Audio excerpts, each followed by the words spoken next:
नमस्कार दोस्तों, the apex academy में आपका स्वागत है।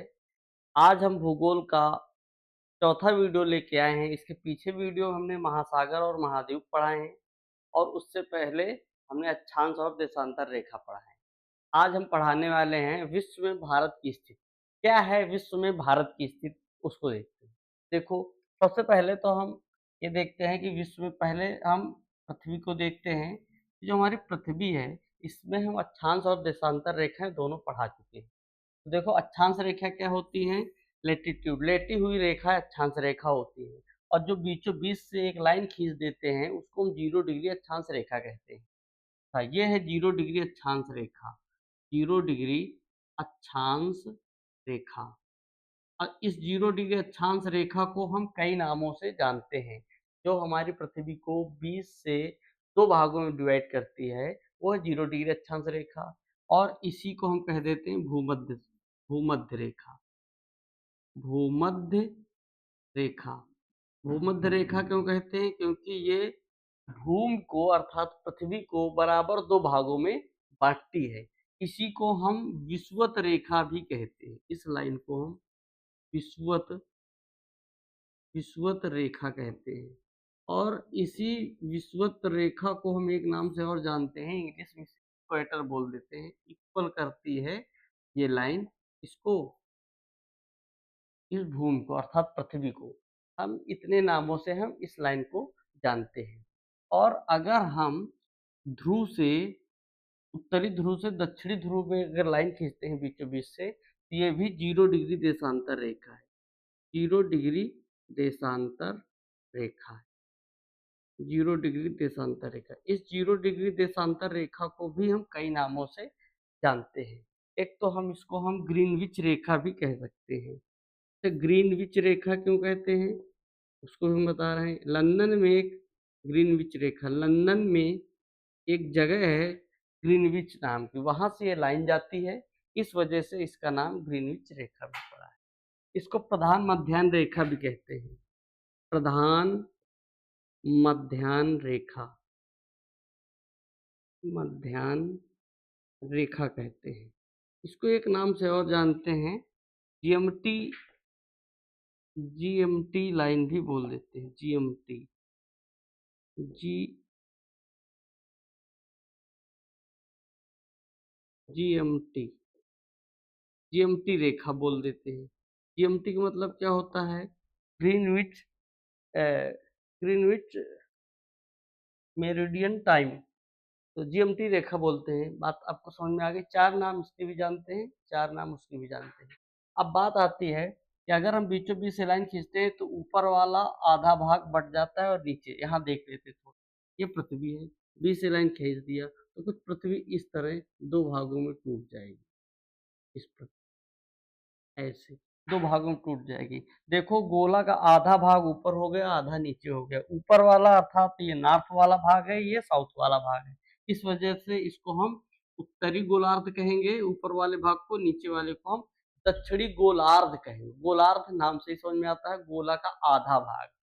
और इसी प्रकार अगर हम पृथ्वी को हम ध्रुव से ऐसे बांट दें तो इधर ईस्ट है और इधर वेस्ट है, अर्थात इधर पूर्व है और इधर पश्चिम है।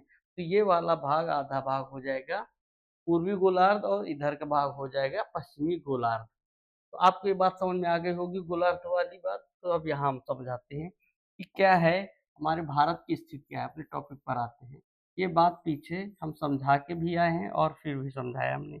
इसको देखते हैं। हमारा जो अ, भारत है, अपना देश है, कुछ यहाँ पर है। हम ये देखो ऐसे बना दिया, यहाँ पर है। तो पूर्ण रूप से देखा जाए तो सबसे पहले तो हमारा भारत उत्तरी गोलार्ध पर, नॉर्थर्न हेमिस्फीयर, ऊपर वाले भाग पर। और इधर देखा जाए, इधर लाइन से देखा जाए तो पूर्वी गोलार्ध पर। एक तरह से देखा जाए तो ये हमारा उत्तर पूर्वी गोलार्ध पर भारत की स्थिति है। कहाँ है? उत्तर पूर्वी गोलार्ध, उत्तर पूर्वी गोलार्ध में हमारा भारत है। आपको ये बात समझ में आ गई होगी। पहली बात, उत्तरी गोलार्ध है और पूर्वी गोलार्ध है। पूर्ण रूप से देखा जाए तो उत्तर पूर्वी गोलार्ध पर भारत की स्थिति है। अब बात आती है कि किस इसका भारत का उत्तरतम पॉइंट, दक्षिणतम पॉइंट, पूर्वी पॉइंट, पश्चिमी पॉइंट क्या है, इसको समझते हैं। ये आपको बहुत अच्छे से बात समझ में आ गई होगी। अच्छा, एक लाइन और है, उसको भी समझाएँगे। जब हम टाइम पढ़ाएँगे भारत के सारे ज़ोन, उसमें बहुत बेहतरीन ढंग से उसको समझाने की कोशिश करूँगा। लेकिन इससे पहले एक समझ लो, इस ज़ीरो लाइन जो देशांतर रेखा है, इसके जस्ट एक पीछे लाइन है। जैसे एक पृथ्वी है या हम किसी बॉल को लेते हैं, उसके एक आगे से एक लाइन 0 डिग्री, उसके जस्ट एक पीछे भी लाइन है, वो 180 डिग्री होती है। उस 180 डिग्री लाइन को हम इंटरनेशनल डेट लाइन बोलते हैं, अंतर्राष्ट्रीय तिथि रेखा बोलते हैं। वो लाइन टेढ़ी होती है, वो लाइन सीधी नहीं जाती, जबकि ये जो 0 डिग्री अक्षांश रेखा बिल्कुल सीधी खींची जाती है। ये काल्पनिक रेखाएँ हैं और 0 डिग्री देशांतर रेखा भी एकदम सीधी आती है, ये भी काल्पनिक रेखा है। अच्छा, वो सीधी लाइन क्यों नहीं, वो टेढ़ी क्यों है? हमारे जो भूगोल शास्त्री लोग हैं, भूगोल शास्त्री, वो क्या करते हैं कि वो जो स्थल हैं, ये देश मिल जाते हैं, महाद्वीप मिल जाते हैं, द्वीप मिल जाती है, उनको बचा के रखते हैं। केवल जल से ही वो लाइन खींची जाती है, इस वजह से वो लाइन टेढ़ी हो जाती है। अब वो जल से ही क्यों खींची जाती है, उसको स्थल से क्यों बचाया गया है, इस पे भी हम चर्चा करेंगे। बहुत अच्छी है, क्योंकि 12 घंटे का अंतर होता है, उसकी चर्चा नहीं, अगर हम उसमें आ जाएँगे तो टॉपिक से भटक जाएँगे। हम अपने पहले टॉपिक पर आते हैं। चलो, इसको देख लिया, क्या है? अब बात आती है कि भारत का उत्तरी पॉइंट, दक्षिणी पॉइंट, ये सारे पॉइंट हम अलग से समझाने की कोशिश करेंगे। देखो, इसको देखते हैं आगे बोर्ड में। तो सबसे पहले तो एक समझ लो, बहुत अच्छी बात समझाने वाला। अगर आपको भारत का मैप बनाना आ गया, अगर आप भारत का मैप अच्छे से बना रहे हैं, तो ये समझ लो आपको 50% भूगोल आ जाएगी। वो तो आ जाएगी ही आ जाएगी, आपको भूगोल से प्यार भी हो, बस केवल 5 या 6 बार आप भारत का मैप बनाएँ। चलो, हम आप सामने आपके भारत का मैप बनाना सिखाते हैं। आप 20 सेकंड में मैप बना सकते हैं। अगर आप 10 से 12 बहुत ज़्यादा हो जाएगा। अच्छे से अगर केवल 6 से 7 बार आप प्रैक्टिस करें। आपके लिए तो मैं एक छोटी-सी बात बताने वाला हूँ, कुछ नहीं है। ये लाइन थोड़ा छोटी रखना, ये लाइन थोड़ा बड़ी रखना, बस कुछ नहीं है। आप पहले ऐसे ही शुरुआत करेंगे भारत का मैप बनाना, बस ये बनाना है। कुछ नहीं करना, ये कर देना है। जैसे-जैसे मेरे हाथ चले, आप वैसे ही इसे करते हैं। बाकी मैं बहुत अच्छे से समझाने की कोशिश करूँगा कि भारत का मैप बनाते कैसे हैं।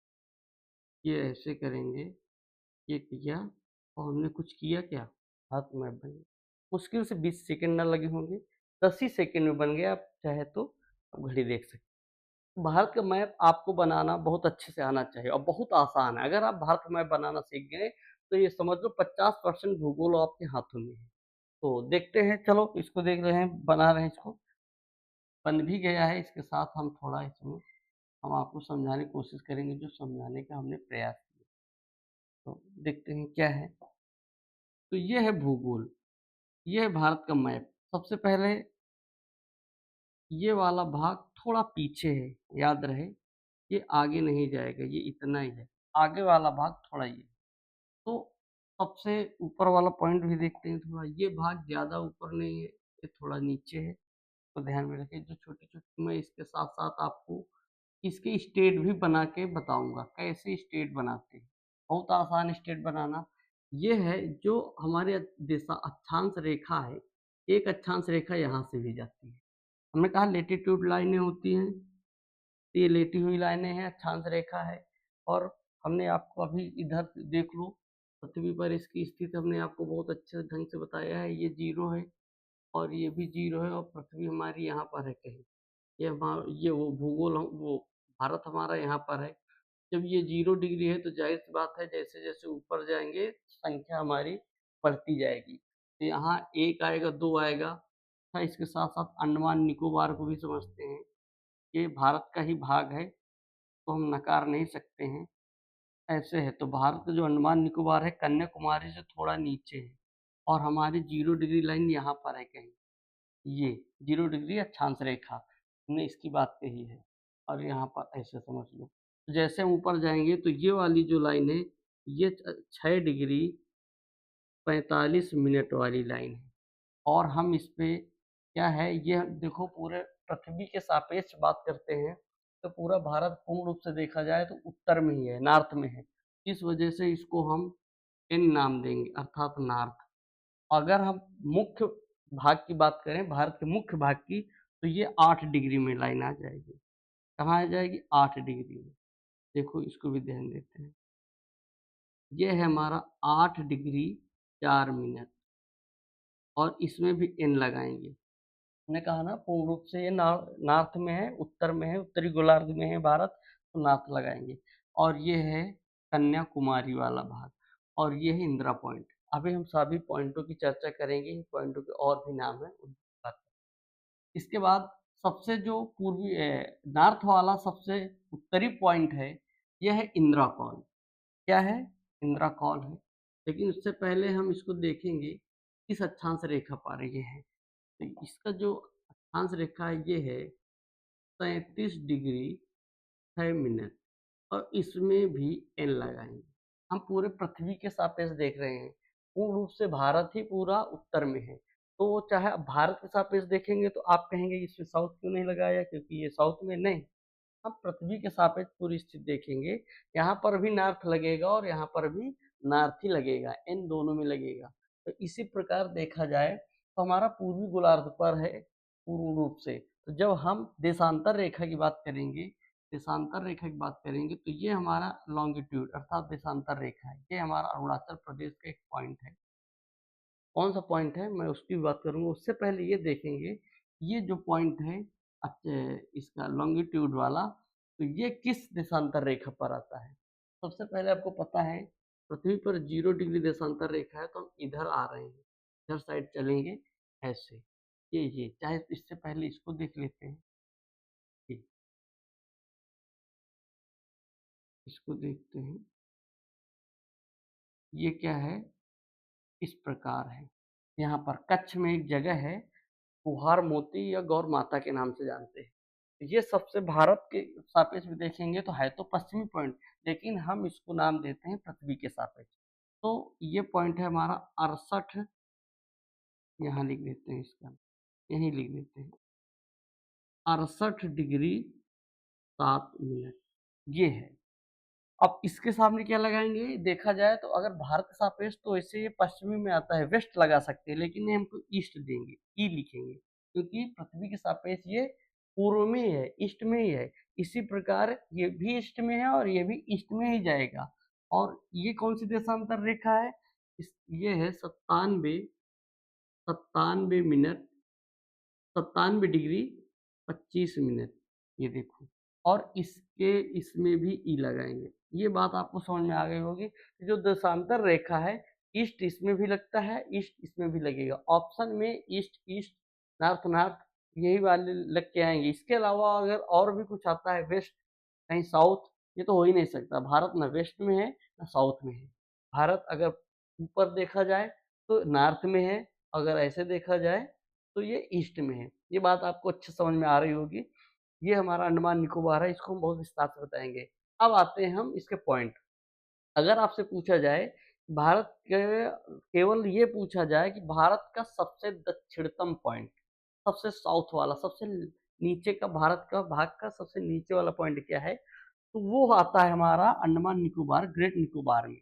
अंडमान निकोबार का एक द्वीप है, सबसे साउथ वाला है। तो इस पॉइंट के नाम क्या है, ये यहाँ पॉइंट होगा। इस पॉइंट को आप बहुत अच्छे से समझ लो। देखो इसका सबसे दक्षिणतम पॉइंट है इंदिरा पॉइंट। देखो मैं यहाँ पर लिख रहा हूँ इंदिरा पॉइंट, इसे हम इंदिरा पॉइंट कहेंगे, इंदिरा पॉइंट। अब हम पॉइंट, इसके अलावा इसे कई नाम है। इंदिरा पॉइंट के बाद हम इसे पार्सन पॉइंट भी कह सकते हैं, पार्सन पॉइंट। पार्सन पॉइंट के अलावा इसे हम लहचिंग पॉइंट भी कह सकते हैं। क्या? लहचिंग point, Lahiching point. Lahiching point के अलावा इसका एक नाम और है पिगमेलियन पॉइंट। क्या होता है? Pygmalion point, Pygmalion point, Pygmalion, Pygmalion point. 4 नाम है इसे। ग्रेट निकोबार पे है, सबसे दक्षिणतम पॉइंट है, Indira point, Parson point, Lahiching point, Pygmalion point. 2004 में सुनामी आई थी तो ये इंदिरा पॉइंट डूब गया था, चर्चा बाद में करते हैं। ये पॉइंट आ गया। अगर आपसे पूछा जाए भारत के मुख्य भाग का सबसे दक्षिणतम पॉइंट क्या है, तब आप कन्याकुमारी बताएंगे। कन्याकुमारी तमिलनाडु में है, ये हमारा कन्याकुमारी है, कन्याकुमारी। बात आपको समझ में आ रही होगी और मैं बहुत बेहतरीन ढंग से समझाने की कोशिश भी कर रहा हूँ। जिसको समझ में ना आए वो जरूर कमेंट में बताएं, तो सलूशन मेरे पास है। मैं सारी चीज़ें कुछ छोड़ूंगा नहीं, सब बचेगा। इस वीडियो में नहीं तो अगले वीडियो में से, मगर बचेगा कुछ नहीं, ये समझिए। अब ये जो पॉइंट है, अगर आपसे पूछा जाए सबसे उत्तरतम पॉइंट क्या है, तो ये हमारा लद्दाख में पड़ता है और ये पॉइंट है इंदिरा कॉल। क्या है, इसको हम क्या बोलेंगे, इंदिरा कॉल। ये सबसे उत्तरतम पॉइंट है, सबसे नॉर्थ वाला उत्तरतम पॉइंट है। अगर आपसे पूछा जाए सबसे भारत का सबसे पूर्वी पॉइंट, तो इसको हम किबुथु कहेंगे। ये अरुणाचल प्रदेश में है, किबिथु। किबिथु ये अरुणाचल प्रदेश में है। याद रहे, भारत का मैप बनाना आपको आना चाहिए। आप भारत का मैप जरूर बनाएं। मैं सिखाऊंगा कैसे भारत का मैप बनाते हैं, बहुत आसान है। आप 5 से 6 बार 7 बार एक बार पेज में प्रैक्टिस करिए। जैसे जैसे मेरे हाथ चलते आप वैसे बनाने की कोशिश करिए, वो भी बनाना आएगा। इसके साथ साथ आप भारत के सभी स्टेट बनाएंगे खुद अपने हाथों से। मुश्किल से 1 मिनट के अंदर सारे स्टेट आप तैयार कर देंगे। इसको तो बनाने में मैं सिर्फ 10 सेकंड ही लगाया हूँ, आप देख लीजिए। आप पूरी वीडियो पीछे करके देखिए, 10 सेकंड से ज़्यादा मैप बनाने मुझे नहीं लगा। आप भी 10 सेकंड में मैप बना सकते हैं। अब बात करते हैं यहाँ पर, ये गुजरात का एक जिला है कच्छ, और कच्छ में एक जगह है, ये पॉइंट है। सबसे पश्चिमी पॉइंट पूछा जाए तो सबसे पश्चिमी पॉइंट है गुहार मोती। गुहार मोती, ये जो गुहार मोती है, वहीं से ये देशांतर रेखा जाती है, और ये किबूथी से ये वाली देशांतर रेखा जाती है। कन्याकुमारी से ये अक्षांश रेखा जाती है। इंदिरा कॉल या इंदिरा पॉइंट या Parson point, latching point, Pygmalion point से ये 6 डिग्री 45 मिनट वाली अक्षांश रेखा जाती है। इंदिरा कॉल से 37 डिग्री 6 मिनट वाली अक्षांश रेखा जाती है। और गुहार मोती, इसको गौर माता के भी नाम से जानते हैं, याद रहे। ये कहाँ पर है, उसे देखा जाए तो ये, इसे कभी कभी ये ना आके पेपर में सर क्रीक आ जाए तो भूलना नहीं, सर क्रीक में ही है, सर क्रीक। सर क्रीक के नाम से भी ये जगह को हम जानते हैं। तो ये बात आपको अच्छे समझ में आ गई होगी, मुझे पूरा आई होप, मुझे पूरा विश्वास है बहुत अच्छे से आपको ये बात समझ में आई होगी। तो ये चीज़ आपको समझाने का हमने बहुत अच्छा प्रयास किया।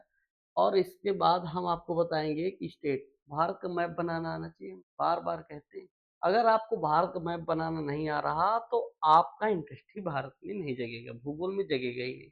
अगर आप भारत का मैप बना रहे हैं तो आपको भूगोल में इंटरेस्ट जगेगा और आप सारे सब्जेक्ट छोड़ के भूगोल में लगे।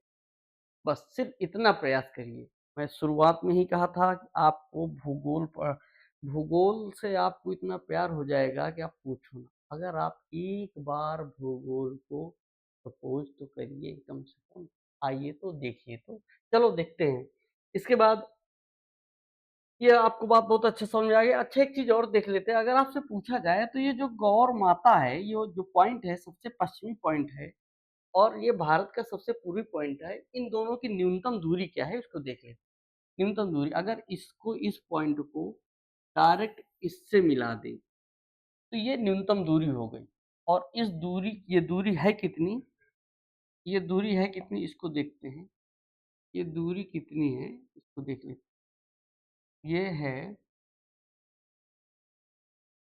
29-33 किलोमीटर। इसकी दूरी है 29-33 किलोमीटर।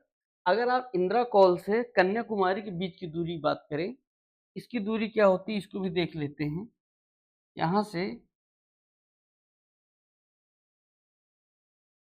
अगर इसको मिला दें तो इसको मिलाते हैं तो देखो इसकी दूरी कितनी है, ये है 32 14 किलोमीटर। देखिए, समझ लीजिए। इंदिरा कॉल से लगा के कन्याकुमारी के बीच की दूरी 32-14 किलोमीटर है और सर क्रीक या गौर माता से लगा के किबुथु इनके बीच की दूरी 29-33 किलोमीटर है। अगर देखा जाए पूरे भारत का एरिया कितना है आपको पता होगा, 32-87-263 किलोमीटर है इंडिया का टोटल एरिया। यहाँ टोटल एरिया की बात करें, टोटल एरिया है 32-87-263 वर्ग किलोमीटर, या हम किलोमीटर स्क्वायर कह सकते हैं, ये होता है। आपको ये बात बहुत अच्छे समझ में आ गई होगी। तो ये रहा आज का हमने जो पढ़ाने की हमने कोशिश की कि भारत का विस्तार हमने देखा पृथ्वी के सापेक्ष क्या है। तो भारत का विस्तार आपको बहुत समझ में आ गई होगी। ये पॉइंट पूछे जाते हैं आपके चाहे टेट सुपर टेट सभी एग्जामों के लिए बहुत इंपॉर्टेंट है। और इसकी ये दूरियां और ये टोटल एरिया।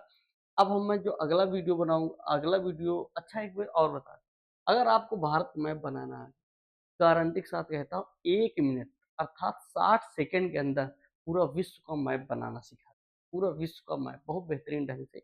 बाकी 1 मिनट के अंदर, मुश्किल से 1 मिनट के अंदर हम भारत के सभी स्टेट तैयार कर देंगे, एक भी उसमें गलती नहीं होगी। बात समझ में आ गई होगी।